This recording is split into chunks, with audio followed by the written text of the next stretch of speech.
dollar. Dirt and money, no soul. Had to go and get it, ain't no time to kick it. Got a stack of flip for my foes. Dollar. Please tell me you can hear me. Don't turn your back and don't neglect me. Just let me know if you need me. Dollar. Let me watch out for my partners. Keep my money long, get my team strong. Let me run away from my problems. Yup, what's good, original crew? It's your boy DJ New Kid, your girl. Sierra Nicole. Back on the channel, man. We got Patrick CC. He just recently dropped this, so we hopped on it. It's the NBA's dumbest wannabe gangster. By the thumbnail, I already know who you're talking about. I got a problem with the title. I just want to know what makes one say someone's a wannabe gangster? Or what makes one can say who is a wannabe gangster? You know what I'm saying? Mm-hmm. That's Are you all. Like legit asking me a question? No, I'm just saying. It's a rhetorical question. Rhetorical. Okay. Basically, about me saying is, how can Patrick CC's how could he call somebody a wannabe gangster? How would he know what a real gangster is from a fake gangster? I'm just saying. No disrespect to Patrick. I'm just saying. But again, a title is just a grabber, so it's not necessarily if that's. I'm just saying that's the only thing I got. But there's a lot of people in the NBA have been wannabe gangsters. You know what I'm saying? We done seen some things that happen in the NBA in past. I don't think Josh does. Well, we done seen people who turn gangster in the NBA, aka Javar. That's doing some time in jail for some. Like hoop, bruh. Like hoop, man. But I don't want to see Ja go down there. You know what I'm saying? So with that being said, I want to hear what Patrick CC got to say. So with that being said, make sure you check out the links in the description box. Down below. You already know where to go, man. If you want to first part, all you got to do is check out down below. Also, if you enjoyed today's video. Liking it with a thumbs up. Facts, man. Let's go ahead and get into it. Let's check it out. Let's see what this one's about, man. Out of the 5 major American sports, basketball is the hardest sport to make it to the pros. 1 in 12,363 players, or 0.008% of players, will get signed to a professional team. To put that in perspective... Well, what you look at me like that for? Like, is that hard? Yeah, that's what I was saying. I'm about to say, for me personally, let that be me. Like, if I was in one of their shoes, you know, whatever. Or, not saying if I was a male, but regardless of the fact, if I was a male, you think I'm about to mess up what I got going if I make it? I'm just saying with the percent. I'm talking about with the percentage. I'm just saying it's that hard. So whatever I do, I'm not fucking it up. It's basically what I'm saying. If every dot on a basketball represents one potential pro signee, 3 dots out of the 35,000 will make it. The NBA also happens to pay their players the best, with the average salary per player being roughly $10 million per year, which would place you in the top 0.1% of earners in the United States. So someone like Ja Morant securing the extraordinary job as a professional basketball player means he has basically won the lottery of life. He worked extremely hard and is being rewarded at the highest level for his efforts. And instead of building his legacy and setting up potential generational wealth for him and his family, he's deciding to take on the role as a gangster rapper, assaulting people, flexing weapons on Instagram, and trying to prove to the world that he really is about that life. Only person who made the NBA to go back to the hood. Ja grew up in South Carolina in a small, quiet country town called Dalzell. Dalzell is a few miles outside of Sumter, which is ranked as the 46th most dangerous city in South Carolina. He went to Crestwood High School, where student academic performance is just about average with the entire state. It's pretty safe to say that Ja grew up in a very average American suburb, surrounded by slightly above average crime rate, and went to an average school. We have no reason to believe that he is a gangster or is gang affiliated in any way. He has no criminal record, no history of violence, and really only a few minor arguments on the court, which is extremely normal. Ja. I ain't gonna hold you. When I look at Ja, like even with the grills and stuff and all that, I just see a country dude. You know what I'm saying? A dude from down south, a country. To be real, a lot of black kids, you know what I'm saying, come from down south. We all damn near the same. You know what I'm saying? We grow up fascinated with the grills, the certain music we listen to. And that's the reason why, to be honest, if you down south, you can damn near go any state down south and automatically connect with the people because we all the same. We eat the same. In some we way. live the same. You know what I'm saying? Whether, no matter, like, especially when it comes down to the black culture, we should all down there, like, find some way to connect. No matter what state. Yeah, no matter what state you from. You know what I'm saying? We're going to either listen to the same music, we're going to kind of use the same lingo or understand each other. Just the way of life, the way we dress, everything, you know what I'm saying? We country, from the backwoods, you know? History of violence, and really only a few minor arguments on the court, which is extremely normal. Ja has 2 loving parents who have always supported his basketball dreams and are very proud of him. His mother describes him as a genuinely loving person. His father T used all of his free time to privately train Ja and help him become the superstar he is today. Morant is only 23. He was drafted as the number 2 overall pick by the Memphis Grizzlies in 2019. He won Rookie of the Year in his first season after averaging nearly 18 points per game, and every year his stats have just gotten better and better. This year he's been on fire, with a 27-point average while shooting 46%. In the 2022 offseason, Ja signed a 5-year extension with the Memphis Grizzlies. This contract would earn him 25% of the salary cap yearly, which is estimated to be around $40 million per year, putting him roughly in the top 10 earners in the entire NBA. His performance in the first 5 seasons are reminiscent of Derrick Rose, Russell Westbrook, and Allen Iverson. Ironically, AI and Ja have even more in common, indulging in a lifestyle that is synonymous with rappers, more specifically, gangster rappers. Well, let me say this, like, I also, we've talked a lot about this, because, you know what I'm saying, we got a new Memphis Grizzly fan, and come on now. For the past few years, you've been supporting them. You know what I'm saying? We watched them regularly. But I was watching them before you even... anyway. I'm more of a fan of them than you just are. more. That's besides the point. Go ahead. Anyway, go. But I do think the city and the culture of Memphis is a big impact on Ja. I don't think it's just Ja wanting to. Like, I think he wants to be a representation of what Memphis. I think sometimes he do play still with a grudge on his shoulder. Because a lot of people talk about the way he trash talk, the way he...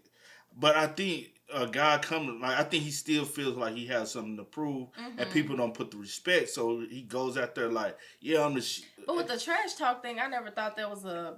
You know how players play in high school when, you know what I'm saying, they hooping, balling out on some of the best players, and these the players y'all talk about all the time. And y'all kind of sometimes forget to talk about me. And then I know I can out-hoop them, so I'm going to talk bunch. That's how I still look at Ja sometimes when he take the court. He's still, like, every player ain't the I'm going to just hoop, shut up type player. Some players talk trash, and especially when you play in the country on the dirt gravel. Well, not dirt gravel, on the dirt grass in the backyard, you know what I'm saying? You toss your shit, bro. Like, that's just how we grow up hooping. But I still see that country hooper in him. The one that gonna talk shit, that dunk on you, that gonna celebrate every time he feel like he embarrassed you. And I think he still feels like he has that grudge on his shoulder, that he has something to prove out there. He wasn't a top recruit. Nobody really heard about him till after his freshman year of college. So a lot of people, like, I think he still walks with a grudge on his shoulder, that he has to prove that I am the best on the court every single night. I think he still play like that, though. Ain't no wrong with it. But a lot of people look at that as bad demeanor on the court. Allen Iverson was like that. He was the type of person, like, I'm going to come bust at. You know what I'm saying? Like, I got to prove myself because I'm, you know.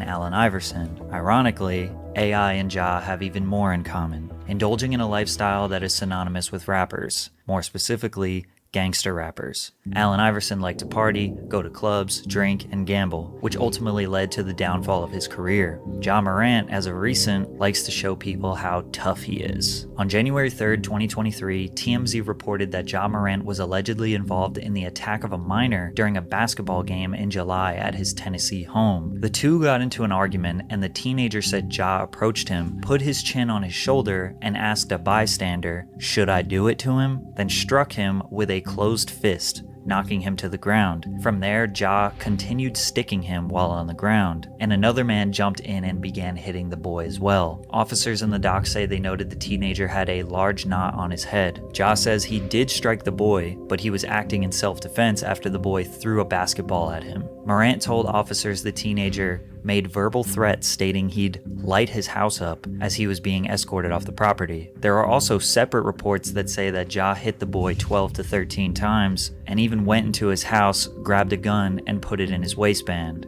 taunting the boy. Now, NBA news outlet... Well, I'm just trying to go... This is old news, though. Like, it's just now being reported and talked about on the major networks, but we heard about it last year after the case was dismissed by the police after they had did an investigation. Yeah, and then when it came back around, I was like, is this something new? But then when I kept looking into it, I was like, oh, this is that situation. I'm like, if it's already been like investigated and dismissed, like why are we like bringing it? Like, because, oh no. But the reason why I think it came back around because she filed another lawsuit. That's why the mother filed a lawsuit against him. But all the truth is not being told about the situation because also on the 17-year-old side, it was people on his side that also was involved into the skull. And so really it wasn't that they jumped on the 17-year-old. It was more kind of like a everybody scuffle. got into yeah. But the 17-year-old is the one who initiated the altercation at first by throwing the ball. So according a lot of to people, the report. according to the reports that we first heard. Went there. So but to the report. According to the reports, he threw the ball, hit Ja with the ball, and that's when everything is seen. Yeah. So technically, if the boy never threw the ball at Ja, it's a possibility. None of the situations never happened, and you on his property, so he has the right to defend. Property. Yeah, on Ja property at his house, so he has the right to defend his house. Any other situation, people will say, "Hey, you have a right to defend your home," unless I guess you're a superstar athlete, then you don't have the right to defend your home. You know what I'm saying? So this situation, go ahead. No, I was just saying in this situation, I don't think, you know what I'm saying, I don't think a lawsuit is needed in this situation, or even the publicity that it has gotten, because anybody come in your house, even if you welcome somebody in your house and they turn up on you, and you in your defense you beat them up, and then they threaten you, and so you go get your gun, anybody would say, yeah, I do the same thing. Yeah. So, oh my bad, go. No, I was just gonna say I'm not gonna say that it's because he's a superstar, he doesn't have a right to defend his house. I just think it's just whatever anybody, any celebrity, anybody that's in the media, that's well known, anything that they do, regardless of what it is, if it's in self-defense, if it's the right thing, it's going to be magnified regardless, and people in the media go wrong with it because it's a story. But that's what this situation. Now, I don't agree with everything in every situation. I'm just saying, but in this situation, I don't think no wrong. We're harping on the fact that the kid was 17, but to give Ja the benefit of the doubt, a 17-year-old these days most definitely could light your house up. The four people involved in Pop Smoke's murder were 19, 18, 17, and 15. It's easy to see 17 and think of an innocent boy, but that may not be the case. The teenager did press charges, and the boy's mother demanded $20 million from Morant, but the charges were dropped due to insignificant evidence, and it was looking more like a false allegation for someone to make a quick payday off an NBA player. But 4 days before this fight, Ja had another police report filed by a security guard at a finish line in the Memphis Mall. The altercation started after Morant's mother had a dispute with an employee, which led her to call her son. Ja showed up with 9 men. A verbal confrontation transpired, and then a member of Morant's group pushed the security guard in the head. Morant then said, "Let me find out what time he gets off," which made the guard want to file a report as he felt threatened by Morant's statement. Now, Ja had the opportunity to show the world how gangsta he was when Shannon Sharpe pressed the Grizzlies on the sidelines of their match against the Lakers. Shannon yelled at Dylan Brooks saying he can't guard LeBron, to which Dylan responded, "F*** you." Shannon retaliated and stood on the sideline begging for them to get in his face. Ja's father T even got up and barked at him a little bit, but nobody wanted to get up and close to Shannon. Ja yelled from across the court, and the Grizzlies... And as soon as people tried to usher Shannon away, that's when the Grizzlies decided to try and press him. Shannon later said, "They don't want this smoke. They don't want problems. But I wanted everything they had." Fast forward 1 week later, and Ja got into an altercation with Chris Duarte of the Indiana Pacers. Hey, let me ask you something, because we have spoke about this probably. But the situation at the mall with the mall, like what you think about that situation, though? My thing is, personally, in a situation like that, I'm not going to call my son or like I always say in situations like that, because you got to be careful, because everybody is going to try to take money out of y'all pocket. Yeah, everybody finding a way for a quick dollar. You know what I'm saying? In any situation, they know who you are. They know who your son is. He's well known. In that situation, you should have called your husband and let him handle it. I'm never going to put the money maker in any type of jeopardy to either be locked up, a lawsuit against them, whatever the case may be. Like, in situations like that, you got to think logically and be smart. But especially, to be honest, I'm surprised. It's especially with, like, I know the mall that they was at. Yeah. Haven't been there in years. Don't get it twisted. I just ain't been there in years. But that is a mall I have frequently. Yeah. In the past. A lot of times. So. Several times. Several times in the past. But personally, it's not a mall I expect someone of Ja Morant's caliber and his people to go shop at. Mm-hmm. In all honesty, it's just. But maybe she was in the area. She just. You know how much crime happens at that mall now? Yeah, most definitely. I don't think y'all family should be even shopping. To be honest, if you have to take the drive, just take the drive and go do y'all shopping. I mean, I feel you. Most definitely. I just don't expect y'all to be. And then, to be honest, it's just too much goes on at the mall for you, especially for you to call your son, the Memphis Grizzlies star, to be involved in anything. At that mall. They constantly get news reports on it all the time. Yeah, you gotta leave that. But again, I wasn't there. I don't know the degree of the argument on both sides. What happened? What was said? But at the same time, I'm still not going to put my son in that. Because at the end of the day, sometimes security be in the wrong, and they like to point the finger just because they're security. So we can't really say. And then now when he came up there, and I felt threatened. So now you know what I'm saying? Because while she was just a female, you know what I'm saying? If you a man, you probably try to big man her. Yeah. And then, you know what I'm saying, when the son come over with his entourage, now you want to, I'm going to press charges. Yeah. I've seen that happen before. So, but again, I don't know the whole backstory behind it. Nothing was ever prosecuted. No one was prosecuted behind the situation. No charges were filed. So, again, one of those situations, don't need to report on it.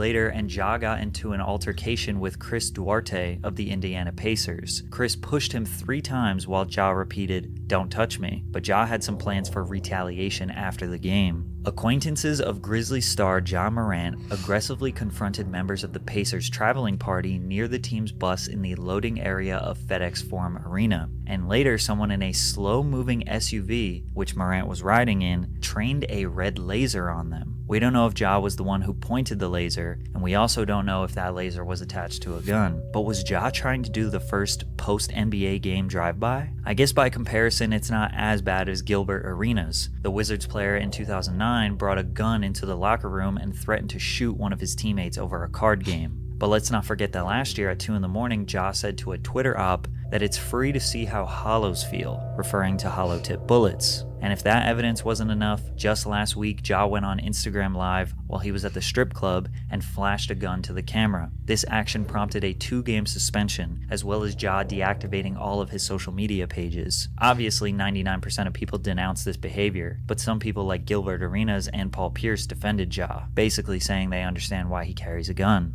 Ja has everything going right for him. He's living a life that's near impossible to achieve. So why does he want to run around and act gangsta now? Bruh, you not hard. That's not your life. People that in that life would give anything to be in your life. Damn, I swear sports and music are so synonymous because we want to be them and they want to be us. Those lyrics come from Thank Me Now, the final track on Drake's 2010 debut album Thank Me Later. Rappers love the esteem, the money, and the safety that basketball players have, but basketball players love the lifestyle that rappers have. We know that Ja loves NBA Youngboy. He is constantly going on IG Live rapping along to his lyrics. Youngboy has a way of making his nefarious life. Let me say that I think Shannon Sharp just got a bone to pick with the Memphis Grizzlies due to that altercation. Personal blood. I think he just got a personal issue, and so as a media person who possibly has a personal issue, everything that they 9 times out of 10 gonna bring up and stay, they're gonna run with it, and it's gonna always gonna shed a negative outlook. Some people, I liked how some people talked about the situation. Yeah. Now, when you started bringing up the parents and stuff, the parents had nothing to do with it. All the situations besides one, but how y'all downplayed them as far as raising him as a child, I don't necessarily agree with that. You know what I'm saying? Because a lot of people raise their kids and their kids still turn out, you know what I'm saying, horrible. Yeah. You know what I'm saying? That's not you as a parent. Right. That's the choice. All these are the choices y'all decide to make. Right. Every last decision, every grown. incident. At the end of the day, he's still grown. Yeah. He so chose he to has make these decisions. He has to hold accountability for his action, which he has done. I really feel like the whole situation in the club, Dean, stemmed from everybody keeps talking about him. Yeah. So y'all always talk about me with guns. Yeah. And then, you know what I'm saying? I don't think he really mean to Dean to or even was in his right mind to think this would happen from the situation. Yeah. I think it just was, everybody keeps talking about me. You know what I'm saying? And to be honest, he's 23. He's a 23-year-old. Remember when I was 23? Sometimes it's just a change has to come. And around when I was 23, a life change happened for me, and I got better in life. If I didn't make that life change in life, to be completely honest, I probably would be in jail right now. That's just how my life was headed. You know what I'm saying? And it's people I surrounded myself with, and the situations I surrounded myself with. It's just sometimes change has to happen in your life for you to prosper and be better in life. Yeah. And I think that's the only thing John has to do for real is just realize where you at in life. Yeah. And appreciate where you at in life. And then I'll save it to the end. Okay. You want to say something? Oh, my bad. I'm sorry.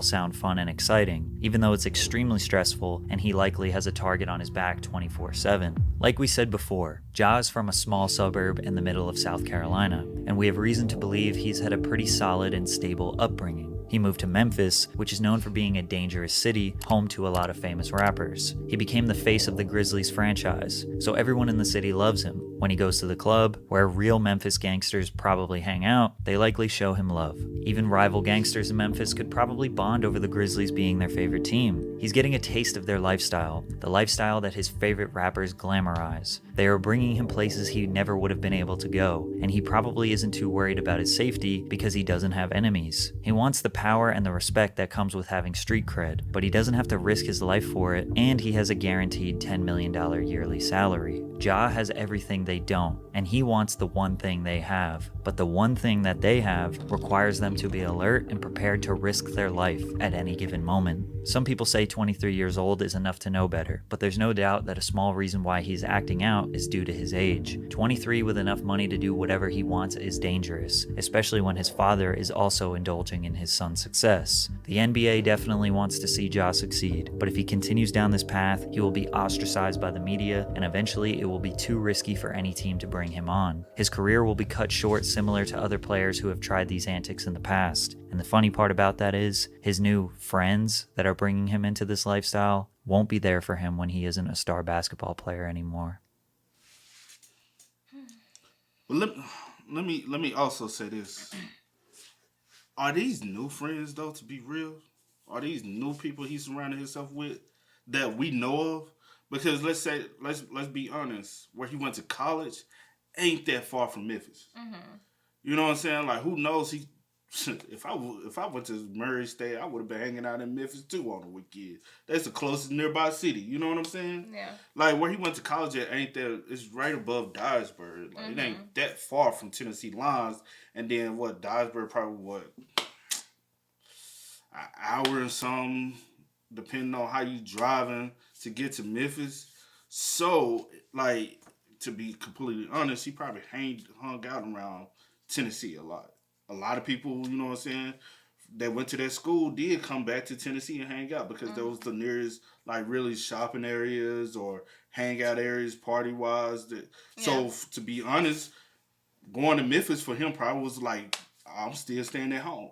You know what I'm saying? Where I grew to be my home for the past 2 years. But we don't know for sure. It's speculation. Yeah. But he was already used to, I'm saying possibly already used to the culture. Yeah. Well, I say this, he probably is familiar, really close to Tennessee. His baby mom just went to what? I'll tell you, Fist. I think she went to Fist. So he's probably spent a lot of time in Tennessee already. Tennessee probably became his second home state while he was in college and stuff. Nobody knows that. Yeah, no one knows. Nobody knows his friend group from high school.